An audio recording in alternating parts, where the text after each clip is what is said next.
C'est toujours un plaisir pour nous de vous retrouver chaque semaine dans PIB sur Financial Afrique TV. Bienvenue à toutes et à tous.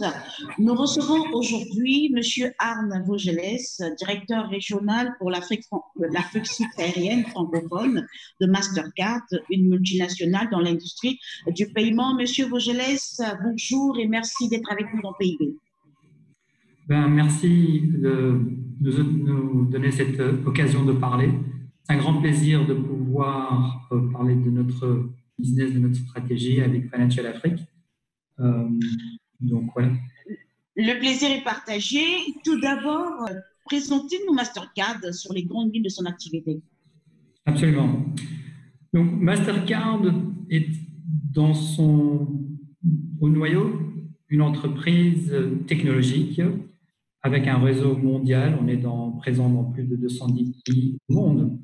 Elle a comme mission de mettre notre technologie et tout notre savoir à la disposition de nos clients, qui sont des institutions financières, comme aussi les mobile money operators, les gouvernements, les consommateurs, les entreprises, les gouvernements, et pour rendre les paiements plus pratiques, plus sécurisés et plus simples.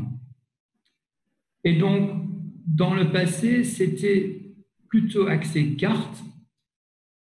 Fast forward jusqu'en 2020, on a étendu la chaîne de valeur. Maintenant, on a une stratégie où on peut prendre n'importe quelle transaction et l'envoyer à un destinataire. Donc, ça peut être des transactions de carte, mais aussi des transactions de compte à compte. Par exemple, des versements de salaire, mais aussi des envois à l'étranger.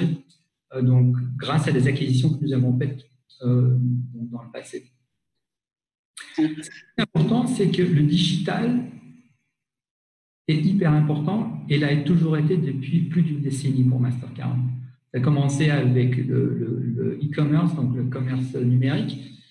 Et maintenant, c'est aussi tout ce qui est le commerce via le téléphone mobile, le sans contact avec le téléphone mobile, la tokenisation.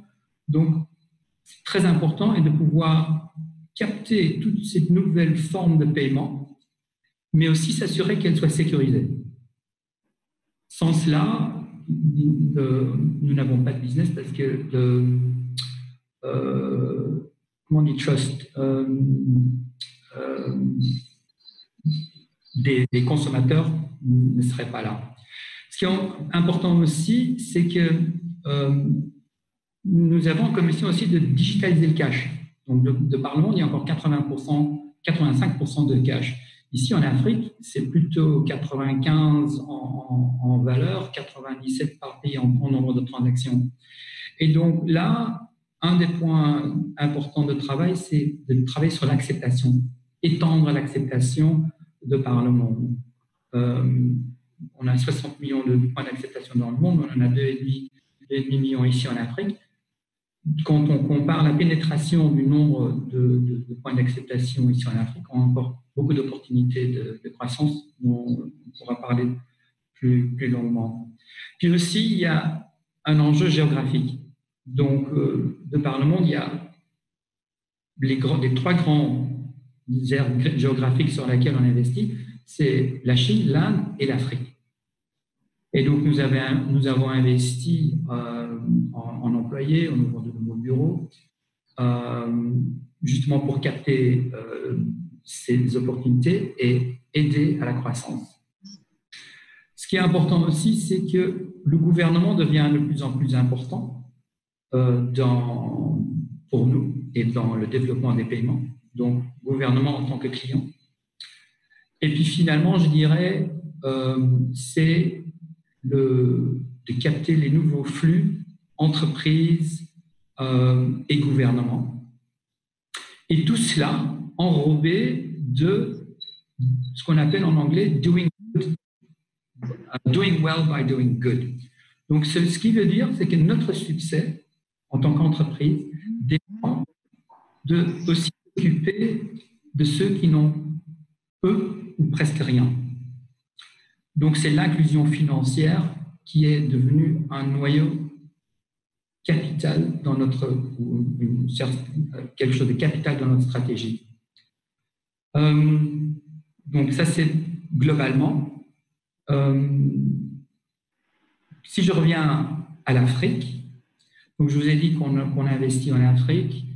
Nous avons depuis 2 ans maintenant un bureau ici à Dakar où je suis. On a un second bureau donc pour l'Afrique francophone à Abidjan. Et au fil du temps, ça s'étendra sur d'autres pays francophones. On a multiplié le nombre d'employés par 3. Et aussi, on a commencé à investir dans des entreprises locales. Donc, comme par exemple Julia. Pendant leur entrée en bourse, nous avons investi dans Jumia, c'est un partenaire stratégique, donc la plateforme de commerce, e-commerce qui est bien installée au Sénégal, Côte d'Ivoire et dans beaucoup d'autres pays. Aussi dans Oltio, qui est une fintech en Afrique du Sud, qui est plus axée tout ce qui est paiement mobile et l'authentification donc des porteurs. Ce qu'on a aussi, c'est des partenariats stratégiques, comme par exemple avec Gavi, qui est fondée par la Bill & Melinda Gates Foundation, qui est la Vaccine Alliance, donc rien à voir avec les paiements, mais tout à voir avec le suivi, l'identification de la mère et le suivi des vaccins d'un enfant de sa naissance à sa première année de vie.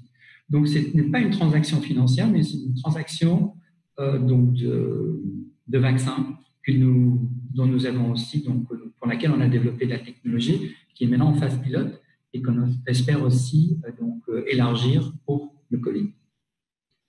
Tout à l'heure, vous avez abordé le volet inclusion financière dans une vision globale. Alors, quelle est aujourd'hui la stratégie de Mastercard en matière d'inclusion financière? Pour l'Afrique, je pense qu'un des éléments les plus importants, c'est l'acceptation. Mais avant de venir à cela, peut-être permettez-moi de faire juste un pas en arrière sur l'engagement que Mastercard a fait au niveau mondial. En début d'année, nous avions atteint un milestone de 500 millions de consommateurs que nous avons inclus dans le système financier. Et on a renouvelé cet engagement mondial pour atteindre 1 milliard d'ici 2025 et 50 millions de petites et micro-entreprises et 25 millions de femmes entrepreneurs. Le plus grand pourcentage de ces 3 indicateurs viendra de l'Afrique. C'est clair. Et donc, d'un côté, si je me permets, donc je vais recommencer sur l'inclusion financière des PME ou des micro-entreprises. Parce que c'est le point de départ. Donc, c'est de leur donner des moyens d'acceptation de paiement, mais des moyens, pas le TPE classique qui est trop cher. On pense à du QR, du tap on phone, où chaque téléphone devient un moyen d'acceptation pour des cartes sans contact. Et bien sûr, tout ce qui est e-commerce. Donc ça, pour qu'ils puissent commencer à accepter des paiements en présentiel ou à distance. L'autre, c'est de leur donner des moyens de paiement. Carte virtuelle d'abord, donc aussi dans cette stratégie de digital first, et puis carte de prépayée par après, suivant le besoin. Ce qu'on peut atteindre avec cela, c'est donc en les incluant, on aura une meilleure visibilité de leur chiffre d'affaires. À ce moment-là, les entreprises de microfinance pourront plus facilement ou d'une meilleure façon leur donner des prêts pour qu'ils puissent croître leur business. Ça, c'est un.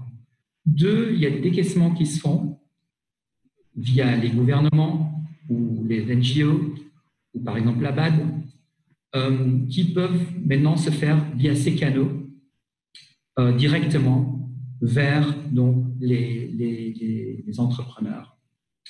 Donc ça, c'est important. Donc ça, c'est le premier volet. Le deuxième volet, c'est bien sûr, c'est les citoyens ou les consommateurs, le 1 milliard dont je parlais. Comment est-ce qu'on les a inclus? Là, c'est de dire, carte virtuelle d'abord. Je suis persuadé qu'en donnant une carte virtuelle en amont, ça nous permet d'aller rapidement, pas besoin de produire le plastique, de leur donner un moyen de paiement pour faire des paiements en ligne. Adossé à cela sont les paiements par code QR, en USSD aussi bien que par application smartphone. Donc ça, c'est pour cet enjeu-là. L'autre, c'est de travailler avec les fintechs africaines pour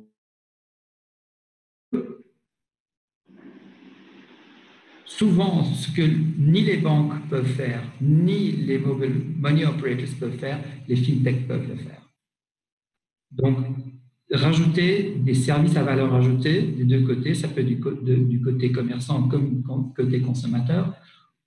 Ça peut être dans l'authentification du porteur, ça peut être l'onboarding, donc tous ces services, la création d'applications mobiles. Donc, aussi travailler avec cela pour que ça devienne une réalité. Donc ça, en grand, ça c'est la stratégie d'inclusion financière. Ce qu'on a aussi, on a dans chaque région du monde, nous avons depuis des années des laboratoires, Mastercard Labs, qui se penchent sur des problématiques locales. Donc, notre lab pour l'Afrique est basé à Nairobi et se penche uniquement sur des problématiques africaines. Et donc, permettez-moi de donner quelques exemples. Donc, un des produits ou des plateformes qu'ils ont développées, c'est le Mastercard Farmers Network. Une plateforme de commerce pour l'agriculture qui est hyper importante dans beaucoup de pays africains, la Côte d'Ivoire, le Sénégal. Et donc, ça permet de mettre en relation l'agriculteur avec la coopérative ou l'acheteur, aussi l'institution financière et les fournisseurs de services pour les intrants. Donc, c'est une plateforme de commerce pour mettre en relation et aussi pour permettre les paiements, que ce soit des paiements par carte ou des paiements par monnaie électronique. Donc, ça, c'est un exemple. L'autre exemple, c'est en collaboration avec Unilever, qu'on a lancé d'abord au Kenya. C'est Jazaduka. Donc, c'est une plateforme pour digitaliser le chiffre d'affaires d'un petit commerçant, de nouveau pour permettre de mieux les accompagner avec des micro-prêts pour étendre leur commerce.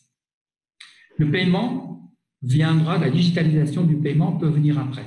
Donc, on n'est pas, de nouveau, on se déconnecte un peu du paiement. On veut d'abord résoudre le problème de la digitalisation du chiffre d'affaires, de leur vente. Et puis ensuite, on s'occupera, sachant qu'une grande partie sera encore en cash, mais au moins elle sera captée.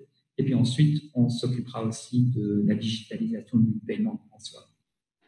D'accord. Une grande partie sera le cash. Donc, l'épidémie de coronavirus a relancé la nécessité de réduire le cash dans les transactions et de faire recours à d'autres moyens de paiement. Quelle est l'approche de Mastercard dans la matière? Alors, en ce qui concerne notre approche pour le Covid, c'est notre engagement n'a jamais été aussi fort. De prime abord, nous avons engagé 300 millions de dollars globalement pour répondre à la crise du coronavirus et aider au relancement des économies. Nous travaillons de par le monde avec 40 gouvernements sur ou bien des décaissements ou bien des analyses de données pour relancer, ou bien par exemple l'industrie du tourisme, en leur donner des indicateurs pour quel corridor ouvrir à quel moment. Ce qu'on a aussi fait, c'est que le social distancing était très important, c'est d'augmenter nos limites du sans contact. Et donc, ce qui fait que, et on l'a fait partout dans le monde, on l'a aussi fait dans notre région, qui fait que maintenant, on a moins besoin de taper le code PIN sur le terminal, donc c'est plus hygiénique. Nous investissons aussi dans les paiements par code QR qui, par définition, sont aussi sans contact. Et bien sûr, le commerce à distance, tout ce qui est e-commerce et est devenu encore plus important. On voit une croissance là où d'autres flux ont chuté. Le e-commerce continue sa croissance. Et donc là aussi, nous avons créé quelques partenariats. Donc par exemple avec Jumia, donc des remises additionnelles pour les clients de Jumia. Ça, c'est un. Au Nigeria, avec Nairabox. Au Kenya, avec Tuskies. Ici, à Dakar, au Sénégal, avec Sakanal. Donc, une sorte de campagne stay at home pour des remises additionnelles ou ce qu'on appelle free delivery, donc pour les clients. Alors, pour aborder le dernier volet de cet entretien, quel est selon vous l'avenir du paiement par carte en Afrique? La carte, élargissons. Je pense que la carte est un moyen. La carte va être digitalisée. Ça devient, le plastique n'est plus le seul moyen. Le numéro de carte, oui. Et donc, c'est la numérisation de la carte qui est importante et de trouver les nouveaux moyens donc, qui sont adaptés à la place. Donc, paiement par code QR, absolument, nous y croyons énormément. Et c'est quelque chose de nouveau qui se crée au niveau de l'industrie avec des normes élevées, les mêmes normes que nous qu'on utilise pour la carte à puce, donc où l'interopérabilité est assurée. Et donc, le grand enjeu, c'est la création d'écosystèmes dans ce sens, où il faut créer et l'acceptation et le côté consommateur. Et donc là, l'approche, c'est vraiment de prendre ça pays par pays et d'étendre. Donc, par exemple, actuellement, en Afrique, on a déjà 1 million de points d'acceptation QR. Donc, on a une bonne base. La Tanzanie, le Nigeria sont les pays les plus avancés. Maintenant, on commence à développer les autres pays. Donc, ça, c'est un. L'autre, c'est le développement de l'e-commerce. Sur nos cartes actuelles, on voit que 30% en valeur et une transaction sur deux sont des transactions à l'étranger, sont des transactions e-commerce. Donc, ceux qui ont des cartes comprennent bien le besoin. Ce qu'il faut développer, c'est l'acceptation e-commerce en Afrique. On doit avoir beaucoup plus de Jumia, des plateformes Jumia, faire aussi l'enablement des petits commerçants. Nous avons donc des technologies de gateway. On peut donc donner à des commerçants qui ont une plateforme e-commerce, enfin une plateforme, un site web déjà existant. Nous pouvons aussi offrir une boutique en ligne toute faite. Donc, quelqu'un qui a une boutique peut mettre en ligne et peut la démarrer en 24 heures. Donc, ça, c'est l'important. L'autre point important, c'est tout ce qui est les flux entre les entreprises. Donc, avec des solutions Mastercard Send, nous pouvons envoyer de l'argent d'un compte, ça peut être un compte bancaire, un compte mobile money, vers un autre compte ou une carte. Donc, pour en fait tout ce qui est les flux trade dans l'Afrique ou aussi avec les pays à l'étranger.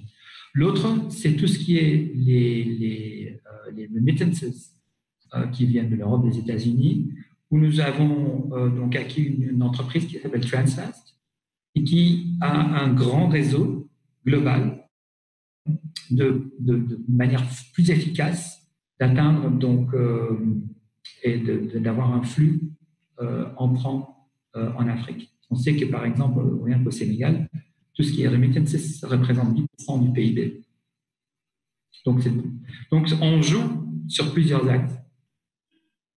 Nous pensons que l'opportunité est entièrement là.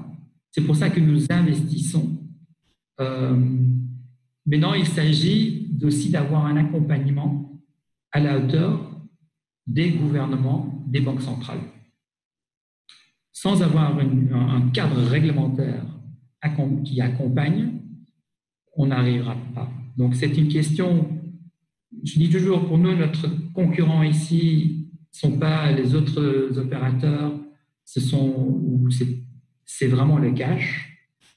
C'est les 97% de cash qu'on doit numériser. Et donc, c'est qu'en travaillant au niveau de l'industrie, avec nos partenaires banques, fintech, les mobile money operators, les gouvernements et les banques centrales pour avoir une bonne régulation, un bon cadre réglementaire. Alors, pour finir avec vous, M. Vaugelès, quelles sont les perspectives de Mastercard en Afrique à long terme? Une fois entré, généralement, on ne sort pas. Donc on fait que rajouter, on fait qu'investir, on continuera d'investir. Comme j'ai dit, nous avons 2 bureaux pour l'Afrique francophone qu'on a ouvert depuis 2 années. Fast forward, il y en aura plus. On aura plus d'effectifs, on aura plus d'investissements. C'est ça. C'est on est vraiment là pour le long terme. Donc, c'est quelque chose, parce que les opportunités sont là, et elles peuvent que se construire sur le long terme. On ne fait pas, on peut faire avancer donc cette numérisation de cash avec quelques pourcentages par an. Donc, pour atteindre 30% ou 40%, on a encore, qui est un bel objectif, on a encore beaucoup de travail devant nous. Je dirais des opportunités. Les opportunités, nous souhaitons bon vent. Merci d'avoir été des nôtres dans PIB et nous souhaitons un très bon après-midi. Merci beaucoup et bonne journée à vous. Merci, au revoir. Au revoir. Merci également à vous, chers téléspectateurs, chers internautes, pour la confiance renouvelée à Financial Afrique TV dans PIB. Nous vous disons à la semaine prochaine dans un nouveau numéro.